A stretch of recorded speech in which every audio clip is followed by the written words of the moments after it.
Baik, assalamualaikum warahmatullahi wabarakatuh. Baik, langsung saja. Di sini adalah materi ke-6, itu Project Time Management. Pentingnya jadwal proyek. Yang pertama, menyelesaikan proyek tepat waktu sebagai salah satu tantangan terbesar mereka.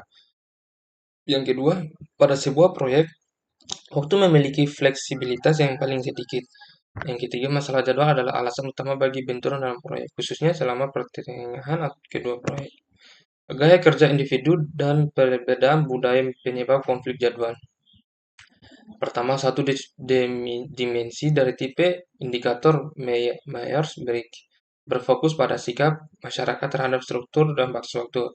Kedua, sebagian orang memilih untuk mengikuti jadwal dan memenuhi tenggat waktu, sementara yang lainnya tidak. Ketiga, yaitu perbedaan budaya mengakibatkan perbedaan sikap tentang jadwal. Medis Snapshot yang pertama berbeda dengan Olimpiade musim dingin 2002. Perencanaan dan penjadwalan sangat berbeda untuk Olimpiade musim panas 2004 yang diselenggarakan di Yunani. Yang kedua, banyak artikel yang ditulis sebelum upacara pembukaan memprediksi bahwa fasilitas tidak akan siap pada waktunya. Banyak orang sangat terkejut dengan upacara pembukaan yang menakjubkan. Bangunan baru yang indah, keamanan, dan sistem transportasi di Athena sangat luar biasa.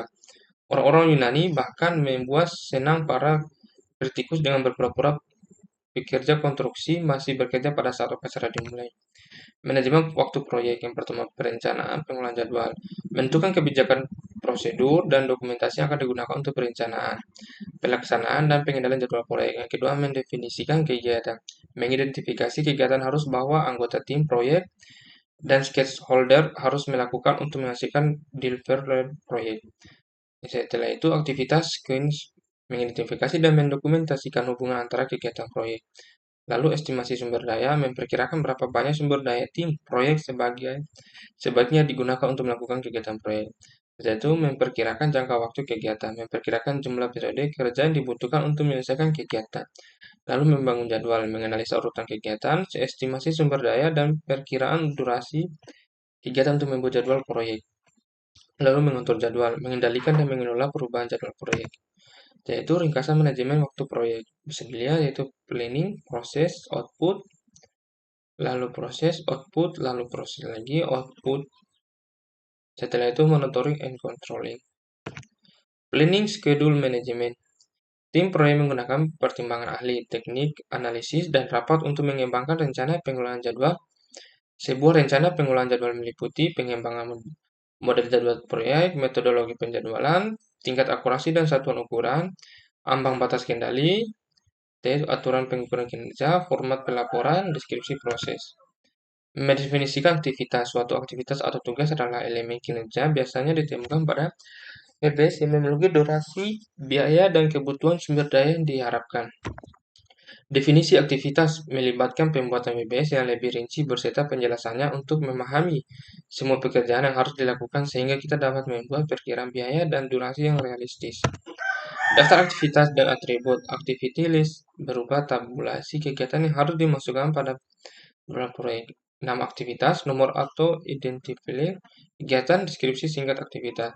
Lalu atribut aktivitas memberikan informasi lebih lanjut seperti pendahulunya, penerus, hubungan logis, kebutuhan sumber daya, kendala, tanggal, dan asumsi yang berkaitan dengan kegiatan. Milestones. Milestones adalah peristiwa penting yang biasanya tidak memiliki durasi. Sering membutuhkan beberapa kegiatan dan pekerjaan untuk menyelesaikan milestone. Milestone merupakan alat yang berguna untuk menetapkan jadwal dan tujuan memantau kemajuan. Sequence activities. Mengkaji ulang aktivitas dan menentukan dependensi. Sebuah ketergantungan atau hubungan adalah urutan kegiatan proyek atau tugas. Anda harus menentukan dependensi untuk menggunakan analisis jalur kritis. Tipe-tipe dependensi. Mandatory dependence melekat pada sifat dari pekerjaan yang dilakukan pada proyek. Kadang-kadang disebut hard logic. Discretionary dependence didefinisikan oleh tim proyek. Kadang-kadang disebut soft logic dan harus digunakan dengan hati-hati karena mereka dapat membatasi pilihan penjadwalan kelak. External dependence melibatkan hubungan antara kegiatan proyek dan non-proyek. Network diagrams. Network diagram adalah teknik yang lebih disukai untuk menunjukkan aktivitas sequence.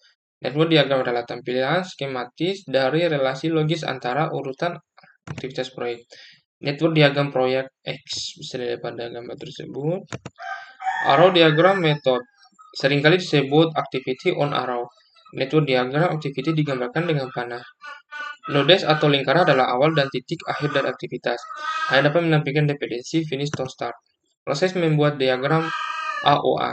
Cara semua kegiatan yang dimulai pada node I, gambaran node finish, dan tarik pada antara node I dan node-node berikutnya. Masukkan nama dan durasi estimasi kegiatan pada panah yang sesuai.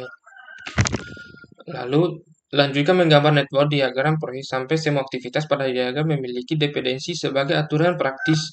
Semua panah harus menghadapi ke arah kanan, dan sebaiknya tidak ada panah yang memotong network diagram AOA. Tes dependen tipis bisa dilihat pada gambar tersebut. Lalu contoh PDM network diagram. Setelah itu estimasi resim kegiatan. Sebelum memperkirakan durasi kegiatan, kita harus memiliki gagasan yang bagus tentang jumlah dan jenis sumber daya yang akan ditugaskan untuk setiap kegiatan, sumber daya manusia, peralatan, dan material. Mempertimbangkan isu-isu penting dalam mengestimasi sumber daya seperti bagaimana sulitnya akan melakukan kegiatan tertentu pada proyek ini. Pengalaman organisasi dalam melakukan kegiatan serupa. Apakah sumber daya yang diperlukan tersedia? Sumber resource breakdown struktur adalah struktur hierarkis yang mengidentifikasi sumber daya proyek berdasarkan kategori dan jenisnya.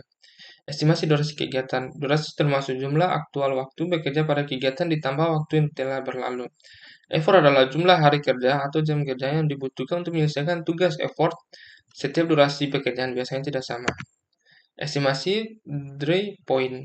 Estimasi mencakup kemungkinan besar dan perkiraan pesimis serta perkiraan optimis seperti 3 minggu untuk optimis, 4 minggu untuk yang paling mungkin. Genkar.